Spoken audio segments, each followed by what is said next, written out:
but God has got a plan. So even in your darkest night, hold on to the light, and please know, oh, you've got the victory.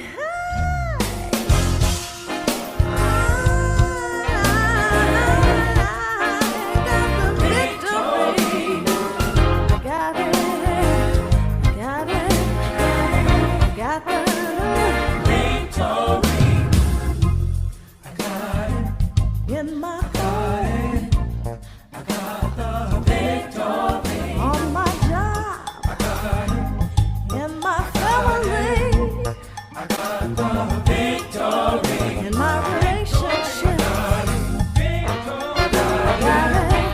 I got the victory. When I pray every day, I got the victory. When I walk what I talk, when I practice what I preach,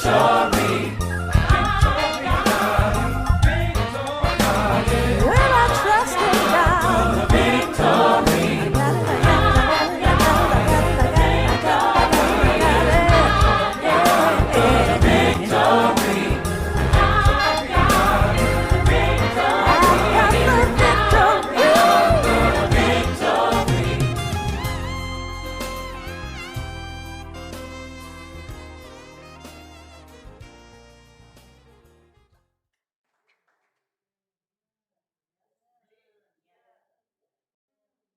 What is the feminine face of the divine? Well, I think that the feminine face of the divine is that element of creation that takes the intention and brings everything together, everything that's required for that intention to actually manifest. The feminine face of God is that bringing together of all that is required to birth the result. In Science of Mind, we talk about that as the body or the effect, right? And so I'm just delighted to hang out with you at Heart and Soul Center of Light this month, where what we're thinking about and talking about is the feminine face of the divine. Now, I actually believe that living as the feminine face of God is about tapping into an infinite flow of resources and trusting the source of all life, that having created these resources, it puts us on a journey to create heaven on earth. Feminine face of God, it's not specifically focused on gender, but because it is Women's History Month, we are choosing to focus on women who have demonstrated this feminine face of the divine in such a way that it has created a life worth honoring. Earlier this month, you heard Dr. Andriette feature Phyllis Wheatley and Belva Davis. And Dr. Francione took us all to school last week, taking us on a journey from Mary, the mother of Jesus, to the example set by the Honorable Sheila Lee, and then reminding us that the feminine face of the divine is showing out every time each one of us experiences immaculate conception in our own lives. And if that doesn't make sense to you, go back and watch both of those talks, because let me tell you, they are both worth it. And in the Heart and Soul Center of Light video for the month, there are dozens of women who are featured from just about every walk of life imaginable. And I think all of the women featured in the video are proud of everything they have accomplished. But I think that most of them would also resonate with this poem. It matters little to me what others think about the books I've written, the places I've been, the people I've met. What I want to be known for is kindness, compassion, service, growth. I stand for love in action, bringing people together, growing a bigger pie, and a better world. If along the way I make a name for myself, that's collateral damage. Important to notice, but nothing to be distracted by. The spotlight has always been on showing people what God looks like in human form and helping them see and be their own form of divinity. Stuff I have done is not who I am. I am neither embarrassed nor impressed by my achievements. I appreciate my past experiences simply as my path of becoming. Nothing more, nothing less. Think of me as amicably divorced from yesterday's joys and pains. I am happily married to now and tomorrow. Amicably Divorced by Tracy Brown. I wrote this poem after someone said, Tracy's too humble to tell you about all the things she's done you have no idea about. And I realized it wasn't that I was being humble. That wasn't it at all. I just wasn't attached to most of it because I was already on my way to the next contribution, to the bigger mission. I wasn't attached to most of it because I really recognized none of it would have happened except for God. I was always looking for what was my next way to bring God's presence forward in my own life and in the lives of others. So as we reflect this month about the feminine face of the divine, let's look at our own spiritual movement. Because I believe that so much of what we all accomplish, so much of what we all do is really about living and encouraging others to live this spiritual philosophy, faith, and way of life we know as Science Mind. So who are some of the women who grabbed hold of an intention and birthed it into something bold, something different, something impactful? Now, I'm happy to say, as I began to think about this, there was no shortage of women to highlight. From Anna Holmes in the 1920s, and I wasn't thinking about highlighting her as the feminine face of God simply because she birthed Ernest Holmes. Anna Holmes was Ernest Holmes' mother, but I actually thought about her because she became the first person to embody the role of practitioner. And so the whole idea or intention of having professionally licensed practitioners began in the minds of several people, but she was the one who actually embodied that and then modeled it.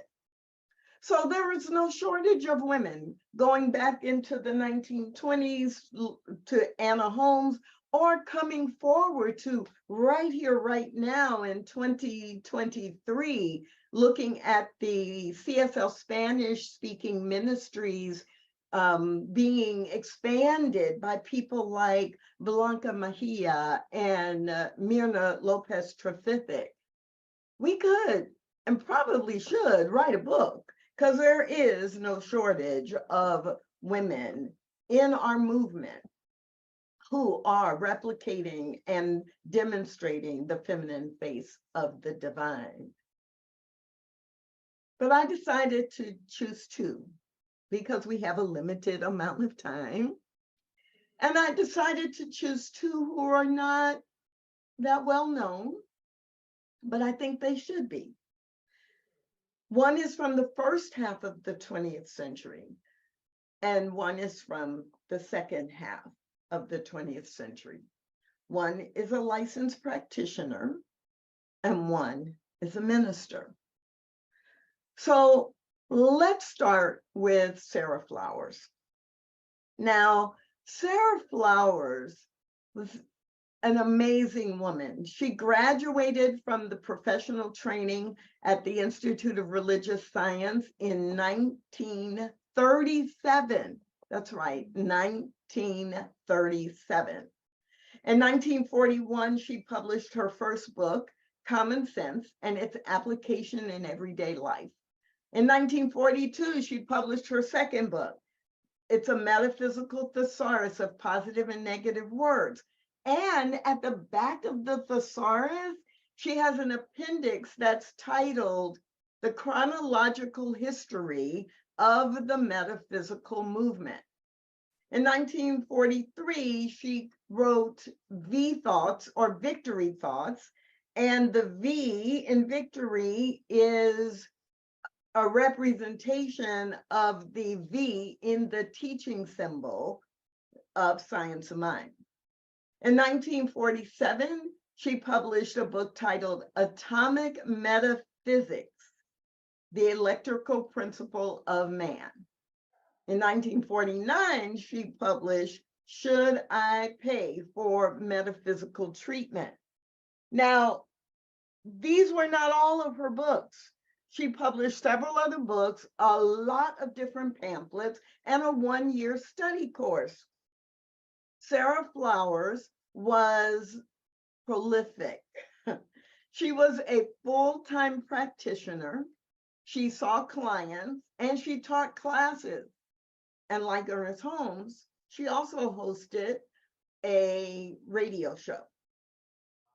Sarah Flowers described herself as metaphysician, teacher, writer, publisher, religious science practitioner, and radio personality.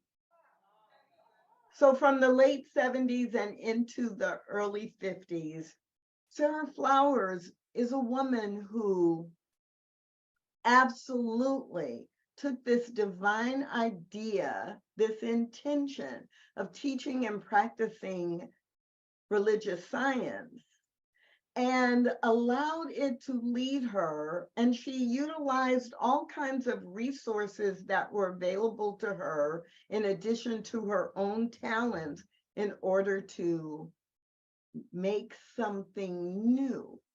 And as a Black woman in the 1930s, 40s, and 50s, she was someone who you would think you would have heard about, but most of us have not. A favorite quote from Sarah Flowers comes from the book Victory Thoughts. Every time you think a negative thought, you are not only working against yourself, but against the law and others.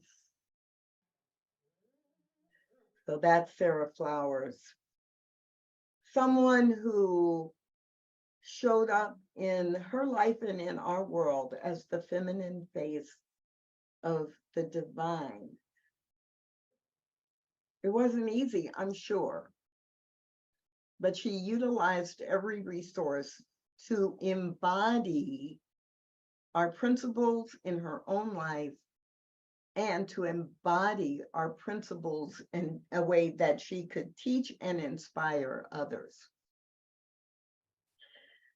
So the second woman I want to highlight today is Elma Lumsden. Elma Lumsden was a seeker, a true spiritual seeker. She was a spiritual student, a student of many different philosophies and religions, and she was a visionary.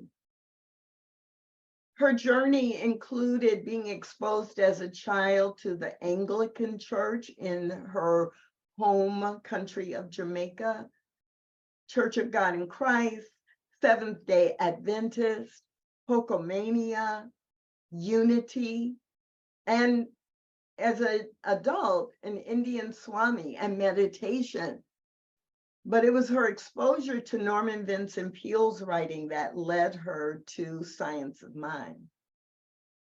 She studied under Unity virtually, by Unity sending things for her to read, and then for her, corresponding with people back in the States. And then as an adult, there was a Unity group that began in Jamaica, and she joined that and was mentored by the minister, the Unity minister.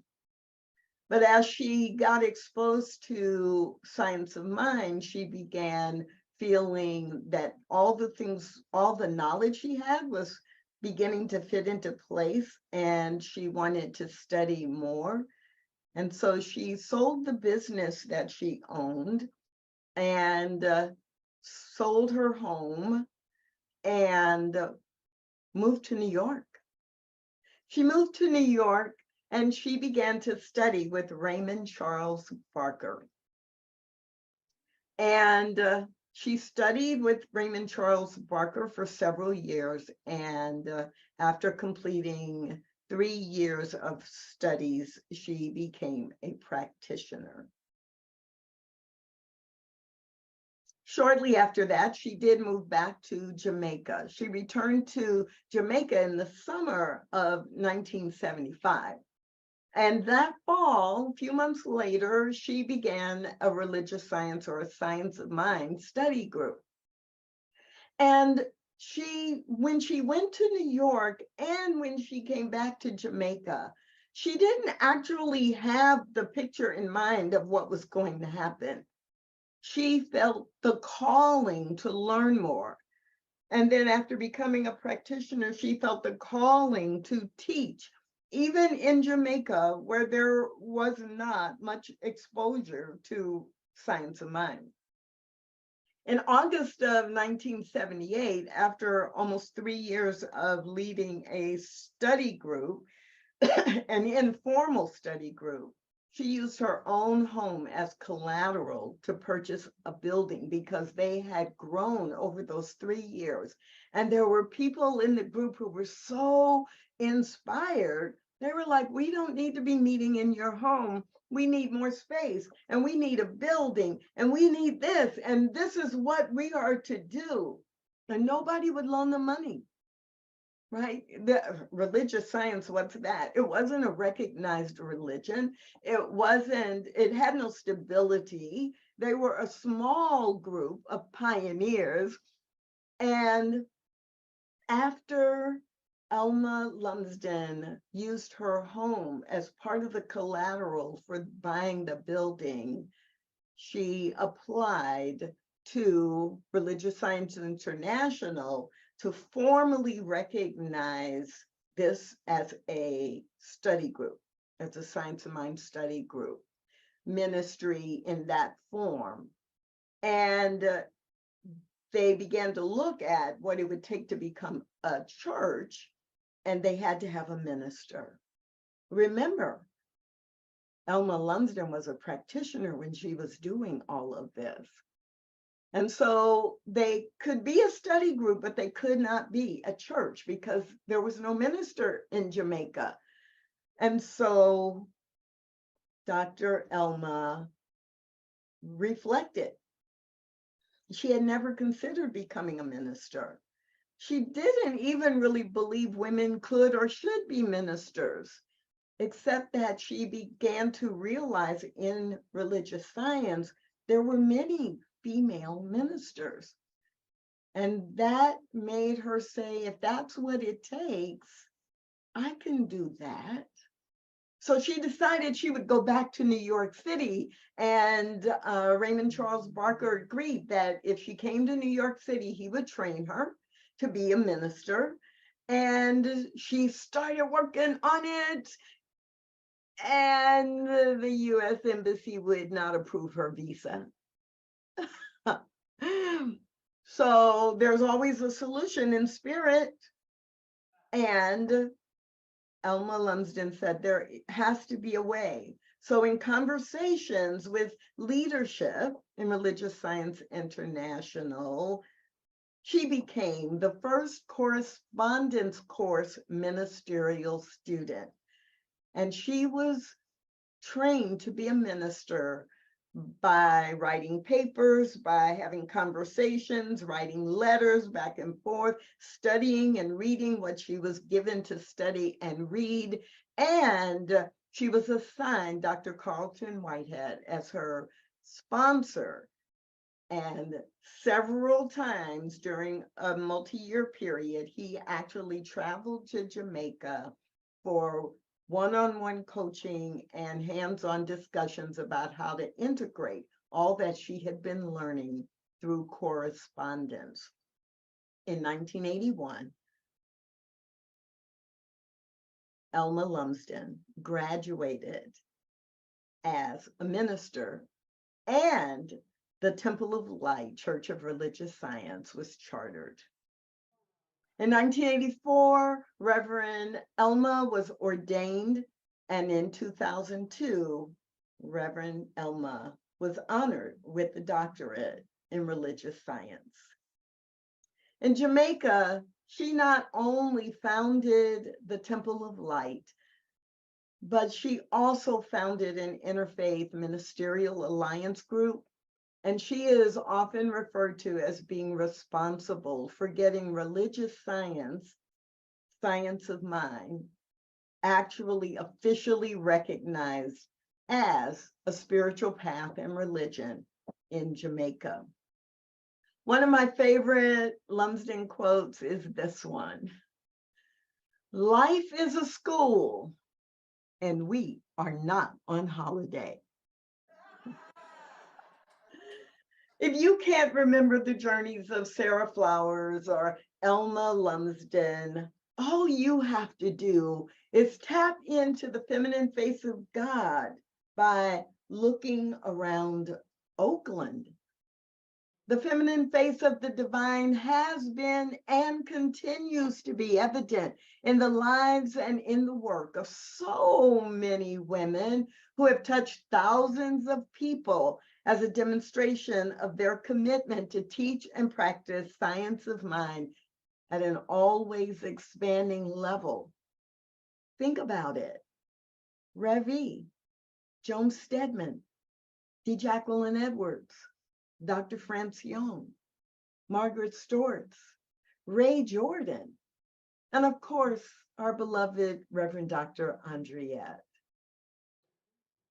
You see, I believe that living as the feminine face of God is just about tapping into an infinite flow of resources and trusting that the source of those resources is with you on a journey to create heaven on earth.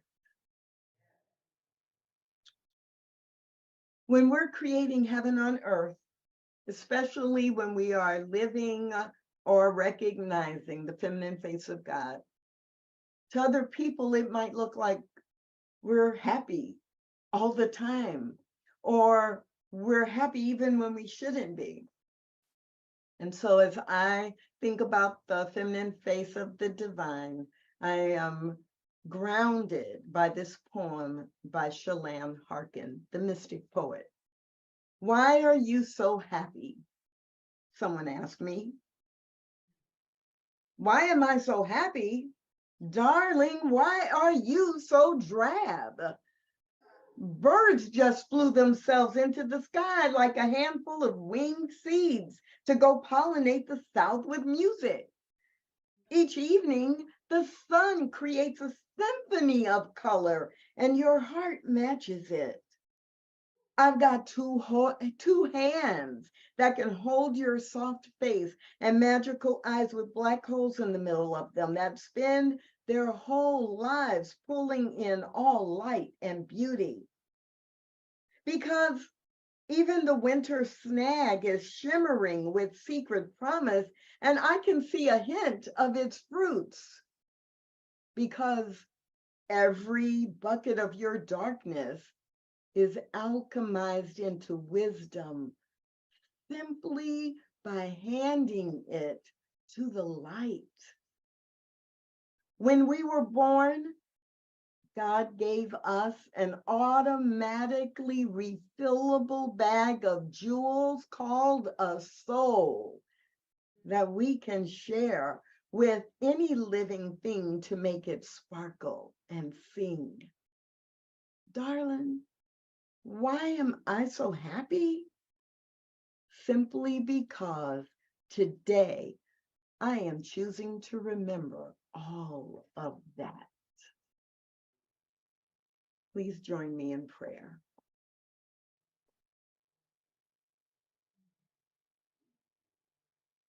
In this moment, I simply realize that there is one life, and that life is a refillable bag of jewels, distributing itself generously throughout all of creation.